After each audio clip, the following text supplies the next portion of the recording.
Korang tahu tak, dekat bawah tanah Bandar London, ada satu gudang yang simpan harta karun paling besar dalam dunia. Inilah berangkas Bank of England. Bayangkan, kat bawah tu ada sekitar 400,000 batang emas tulen. Kalau timbang, berat dia cecah 5,000 tan tau. Lebih kurang 5 juta kilogram emas. Korang cubalah convert sendiri ke RM. Tengok berapa dapat. Pasal keselamatan, tak payah sembang lah. Memang dikawal ketat 24 jam dan bukan calang-calang orang boleh jejak kaki masuk sini. Yang lagi menarik, hanya kira-kira 6% daripada emas di dalam peti besi Bank of England milik UK, manakala sebahagian besar adalah milik bank pusat lain dan institusi antarabangsa.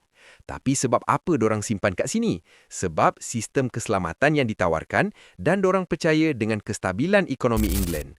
Walaupun emas tu bukan dorang punya, tapi bila semua pakat simpan kat situ, ia automatik buatkan Bank of England ni jadi antara pemain paling besar dalam sistem keuangan dunia.